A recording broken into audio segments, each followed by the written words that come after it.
በዛሬው ቪዲዮአችን የማያስፈራው ነገር የሚያስፈራን ከሆነ ይህን መዝሙር በመዘመር የማያስፈራው ነገር እንዲያስፈራን እንሆናለን። በተጨማሪም በትዕቢት እንዲሁም ደግሞ በልከኝነት ተነሳስተው ሊያጠፉን ከሚዘጋጁ ሰዎች ከየትኛውም አካላት ማምለጥ የምንችልበትን የመዝሙረ ዳዊት ክፍል ወደ እናንተ እናደርሳለን። እናንተ ቻናሉን ሰብስክራይብ እያደረጋችሁ ቪዲዮውን ደግሞ ላይክ እያደረጋችሁ ለብዙ ሰው እንዲደርስ አድርጉት። ወደ ጉዳያችን እናልፋለን። በስመ አብ ወወልድ ወመንፈስ ቅዱስ አሐዱ አምላክ አሜን። የተወደዳችሁ የእግዚአብሔር ቤተሰቦች በዛሬው ዕለት የምናየው መዝሙር 13ን ነው። መዝሙር 13 እንግዲህ እስካሁን 12ቱን መዝሙራት እያየን መምጣታችን ይታወሳል። በዛሬው ዕለት የምናየው መዝሙር 13 ደግሞ የማያስፈራው ነገር የሚያስፈራን ከሆነ አንደኛ፣ ሁለተኛ ደግሞ በትዕቢትና በልክ ተነሳስተው እኛን ለማጥፋትና በእኛ ላይ እኩይ ዓላማ ለማራመድ በእኛ ላይ መጥፎ ነገርን ለመስራት የሚዝቱን አካላት በሙሉ በእኛ ላይ ድል እንዳያገኙ ወይም አቅም እንዳይኖራቸው የሚያደርገውን የመዝሙረ ዳዊት ክፍል እናያለን። መጨረሻ ላይ የዚህም መዝሙር ጥቅም እናያለን። ነገር ግን በመጀመሪያ የመዝሙረ ዳዊቱን ሐሳብ እንረዳው።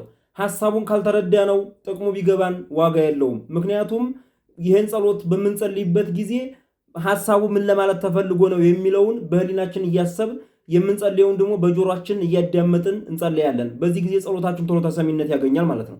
ስለዚህ ወደ መዝሙር 13 ወስዳችኋለሁ። መዝሙር 13 መጀመሪያው ላይ እንዲህ ብሎ ይጀምራል። ሰነፍ በልቡ እግዚአብሔር የለም ይላል። ይብል አብድ በልቡ አልቦ እግዚአብሔር ይላል በግዕዝ። ሰነፍ በልቡ እግዚአብሔር የለም ይላል። ይህን የተናገረው ስለማን ነው? ስለ ሰናክሬምና ስለ ሕዝቅያስ ነው ቅዱስ ዳዊት የዘመረው ወይም የተናገረው ማለት ነው። ሰናክሬም እና ሕዝቅያስ እንግዲህ በመጽሐፍ ቅዱስ ታሪክ እንደምታውቁት ሰናክሬም ተነስቶ ሕዝቅያስን ከነ ህዝቡ አጠፋለሁ ብሎ በዛቻ ተነስቶ ህዝቡን ለማጥፋት ሐሳብ አራምዶ የነበረበት ጊዜ ነው። የራሱን ሰራዊት ተመክቶ ጦሩን ይዞ ተነስቶ የሕዝቅያስን ሰራዊት በሙሉ በማጥፋት ሕዝቅያስ የሚመራውን ህዝብ በማጥፋት ራሱን ከፍ ከፍ ለማድረግና የራሱን ጉልበት ለማሳየት በእግዚአብሔር ህዝብ ላይ የተነሳ ነበር ሰናክሬም። በዚህን ጊዜ ግን ሕዝቅያስ ወደ እግዚአብሔር በመጸለዩና እግዚአብሔርን በመለመኑ ምክንያት ቅዱስ ሚካኤል ከሰማያት ወርዶ የሰናክሬምን ሰራዊት በሙሉ ዶግ አመድ አድርጎት አድሯል ማለት ነው። በትዕቢት የሚነሱት በሙሉ እንዴት እንደሚጠፉ የሚያሳይ ነው። በትዕቢት ተነስቶ የእግዚአብሔርን ሰው፣ የእግዚአብሔርን ህዝብ፣ የእግዚአብሔርን ቤት ማጥፋትና ራሱን ሐሳቡን ሞልቶ የመጨረሻ ግቡን አራምዶ መኖር አይቻልም። ምክንያቱም እግዚአብሔር ነው። የእግዚአብሔር የሆኑትን ማጥፋት ማለት እግዚአብሔርን ራሱን ማጥፋት ተደርጎ ነው የሚታሰበው። እግዚአብሔርን ደግሞ ማጥፋት ስለማይቻል ይህን ሐሳብ ይዘው እንደ ሰናክሬም በትዕቢት የሚነሱ ሰዎች ይጠፉበታል። ስለዚህ ምን አለ? ሰናክሬም በትዕቢት ልቡ ይላል። በትዕቢት ልቡ እግዚአብሔር የለም ይላል። ሰናክሬም በትዕቢት ልቡ እግዚአብሔር የለም ይላል። በስራቸው ረከሱ፣ ጎሰቆሉ፣ በጎ ነገርንም የሚሰራ የለም ይላል። ልቀጥልላችሁ። የሚያስተውል እግዚአብሔርንም የሚፈልግ እንዳለ ያይ ዘንድ እግዚአብሔር ከሰማይ የሰው ልጆችን ተመለከተ ይላል። የሚያስተውል እግዚአብሔርንም የሚፈራ እንዳለ ያይ ዘንድ እግዚአብሔር ከሰማይ የሰው ልጆችን ተመለከተ። እነማንን? ከታሪኩ ነው የምንነሳው። ከሰናክሬም መካከል እግዚአብሔርን የሚፈራ እግዚአብሔርን የሚያከብር ለሰው ልጆች ለእግዚአብሔር ፍጥረታት ክብር የሚሰጥ እንዲሁም ለፈጣሪው ለእግዚአብሔር ክብር የሚሰጥ እንዳለ ያይ ዘንድ ራሱ እግዚአብሔር ከሰማይ ሆኖ ተመለከተ፣ አየ። ሁሉም አመፁ፣ በአንድነትም ረከሱ፣ በጎ ነገርን የሚሰራ የለም፣ አንዲስ እንኳን የለም ይላል። ከሰናክሬም መካከል እግዚአብሔር በጎ ነገርን የሚሰራ እንዳለ ያይ ዘንድ ዘግዝቆ ተመለከተ፣ አየ። ነገር ግን ከሰናክሬም እና ከሰራዊቱ ሰናክሬም ከሚመራቸው መካከል እግዚአብሔርን የሚፈልግ ወይም እግዚአብሔርን የሚያከብርና የሚፈራ ሰው አንዳች እንኳን የለም። ከነማን መካከል? ከነሰናክሬም መካከል። በዚህም ይላል ሁሉም አመፁ፣ በአንድነትም ረከሱ፣ በጎ ነገርን የሚሰራ አንድም እንኳን የለም። ከነማን መካከል? ከነሰናክሬም መካከል። በእግዚአብሔር ላይ ሰው በእግዚአብሔር ላይ ሲነሳ እግዚአብሔር ምንድነው የሚያደርገው? ወይም ሰው ኃጢአተኛና አመፀኛ በሚሆንበት ጊዜ እግዚአብሔር ምንድነው የሚያደርገው? በሰዎቹ መካከል ወይም ከሰዎች መካከል እግዚአብሔር እስኪ ማን ነው ቅን ማን ነው ደግ ብሎ ይፈልጋል። ይኸውላችሁ ብዝህት ኃጢአት በህየት በዝ ጸጋ እግዚአብሔር ይላል ውዳሴ ማርያም ዘሰኑይ ላይ ሰምታችሁት ከሆነ ወይም ብዙ ኃጢአት ባለችባት የእግዚአብሔር ጸጋ ትበዛለች ይላል። ያ ማለት ምን ማለት ነው? እግዚአብሔር እጅጉን ኃጢአተኞች እጅጉን ክፉዎች ሰዎች በሚበዙበት ጊዜ ምን ያደርጋል መሰላችሁ? ከክፉዎች መካከል መልካምን የሚሰራ ደግን የሚያደርግ እሱን ራሱ እግዚአብሔርን የሚፈልግ ሰው እንዳለ ይፈልጋል። ለዛ ነው ብዙ ኃጢአት ባለበት የእግዚአብሔር ጸጋ ትበዛለች አለው። ምክንያቱም እግዚአብሔር መማሪያ መንገድ ነው የሚፈልገው። ያንን አመፀኛ ህዝብ ያንን አመፀኛ ሰው የሚምርበት በጎ ነገር ይፈልጋል።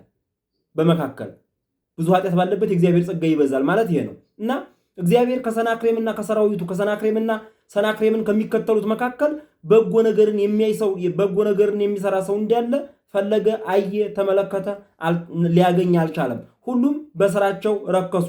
ጉሮሯቸው የተከፈተ መቃብር ሆነበት። ከመቃብር ክሱት ጎራይቶሙ ጉሮሯቸው የተከፈተ መቃብር ነው። እንዋጣቸው፣ በእኛ ቁጥጥር ስር እናርጋቸው፣ እንፍጃቸው፣ እንግደላቸው፣ እንዝመትባቸው፣ እንቆጣጠራቸው የሚል ሐሳብ በውስጣቸው አለባቸው ወይም የትዕቢት ሐሳብ አለባቸው እንጂ መልካም ነገር አልተገኘባቸውም ማለት ነው። በምላሳቸው ይሸነግላሉ። በትናንትናው ቪዲዮአችን ነው በትናንት በስቲያው ቪዲዮአችን ይሄን አይተነዋል። ከከንፈራቸው በታች የእባብ መርዝ አለ። ከከንፈራቸው በታች የእባብ መርዝ አለ። አፋቸው መርገምንና መራራን ተሞልቷል ይላል። አሁን ከነዚሁ ሰዎች ላይ አልወረድም። ብዙ ጊዜ መልካም ነገር መናገር የማይፈልጉ መልካም ነገር መናገር የማይወጣላቸው ወይም መናገርን እንደ መሸነፍ የሚቆጥሩ ሁልጊዜ በኃይለ ቃል በትዕቢት መራራ ነገር በመናገር ሰውን በንግግርና በክፋት በማጎስቆል የሚኖሩ ሰዎች አሉ፣ በዘመናችንም ማለት ነው። ለእንደዚህ አይነት ሰዎች የሚሆን ነው ከከንፈራቸው በታች የእባብ መርዝ አለ የሚለው ለዛ ነው። እባብ ምንድን ነው? ባለ ሁለት ምላስ ነው። እንደምታውቁት እባብ ሁለት ምላስ ነው። ሁለት ምላስ አላቸው። ደግነትም ክፋትም ያስባሉ፣ ወይም ደግሞ የደግነት አፍ የክፋት አፍ አላቸው። ግን እነሱ የሚጠቀሙት ምኑን ነው? የእባብ መርዙን እንዲል ክፉ ንግግራቸው ሰውን ይመርዛል፣ ሰውን ያጠፋል። በሰው ላይ እርኩስ ነገርን እያስተላለፉ ሰው ተስፋ እንዲቆርጥና በእግዚአብሔር ላይ ያለው አመኔታ እንዲቀንስ ወይም እግዚአብሔርን እንዲጠራጠር ያደርጉታል። እንዲህ አይነት ማንነት ያላቸው ሰዎች ናቸው። ደምን ለማፍሰስ እግራቸው ፈጣን ነው። እነማን? የሰናክሬም ሰራዊቶችና ሰናክሬም ደማቸውን እናፈሰው እያሉ አይደለም ያሉት እየተነሱ ያሉት እና ደምን ለማፍሰስ እግራቸው ፈጣን ነው። አሁንም በየትኛውም ሁኔታ የህዝብን የሰውን የክርስቲያኑን ሊሆን ይችላል ደምን ለማፍሰስ እግራቸው የሚፈጥን ሰዎች ከነዚህ ውስጥ የሚመደቡ ሰዎች ናቸው ማለት ነው። ጥፋትና ጉስቁልና በመንገዳቸው አለ፣ የሰላምን መንገድ አላወቋትምና ጥፋትና ጉስቁልና በመንገዳቸው አለ። ነገ በሰሩት ስራ ልክ ባጠፉት ጥፋት ልክ ጥፋትና ጉስቁልና ወደ ራሳቸው ይዞራል። ጥፋት ወደ ራሳቸው ይዞራል፣ ጉስቁልና በራሳቸው ላይ ይሆናል። ሰውን አጥፍተዋል፣ ሰውን አጎስቁለዋልና። የሚገርመው ነገር ደግሞ ወያምርዋ ለፍኖተ ሰላም የሰላምን መንገድ አላወቋትምና ይላል። የሰላምን መንገድ ያላወቁት። የሰላም መንገድ ምንድን ነው? በጣም ከባዱ ለይቅርታ እንኳን ልብ የሌለው ይቅርታ ሲሉት እንኳን ይቅርታን የማይቀበል በጣም ከባድ ህሊናና ከባድ ልቡና ያለው ልቡናው የከበደበት ሰው አይነት ሰዎች የሰላምን መንገድ አያውቋትም። ሰላም ማን ነው? ክርስቶስ ነው። ሰላም ማን ነው? እርቅ ነው። ሰላም ማን ነው? ትህትና ነው። ሰላም ማን ነው? ደግነት ነው። ይህን ሁሉ የማያውቁ ሰላምን የማያውቁ ሰላምን የማይፈቅዱ ሰላምን የማይቀበሉ ሰዎችን እንደዚህ ይላቸዋል ማለት ነው። ክርስቶስን የማያውቁ ክርስቶስ ሰላምን ነው የሰጠን። እውነተኛ ሰላምን በውስጥ ያለ ሰላምን የመንፈስ ቅዱስ ሰላምን ነው የሰጠን። ያንን የማያውቁ በላውላውም ሰላማቸው በሚያገኙት በሚበሉት በሚጠጡት በሚያደርጉት በሚለብሱት ነገር ብቻ የሆኑትን ነው እንደዚህ የሚላቸው። እግዚአብሔርን መፍራት በዓይናቸው ፊት የለም።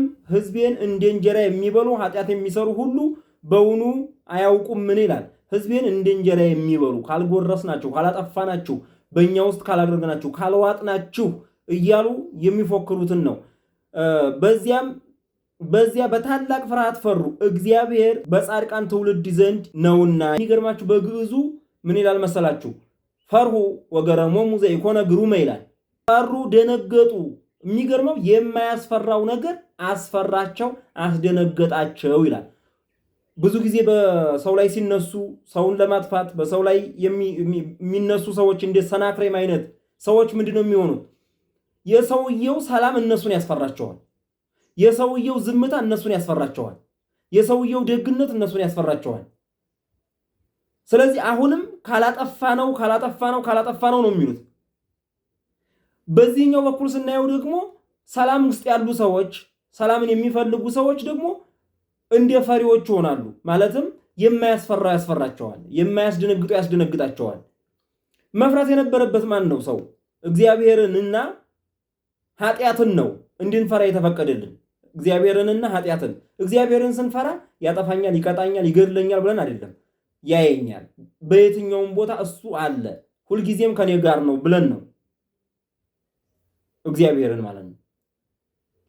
እንደገና ደግሞ ኃጢአትን የምንፈራ ወደ ሞት የምትወስድ ጎዳና ስለሆነች ነው እና ሞትንና ኃጢአትን እንድንፈራ ታዘን፣ እኛ ግን ኃጢአትን ስለማንፈራ እግዚአብሔርና ኃጢአትን እንድንፈራ ታዘን፣ ነገር ግን እኛ ኃጢአትን ስለማንፈራ ኃጢአትን ስለምንሰራ ማን ያስፈራናል? ሞት ያስፈራናል ማለት ነው። እግዚአብሔርን ስለማንፈራ ማን ያስፈራናል? የማይፈራው ግርማ ሞገስ ያለው ሆኖ ይታየናል።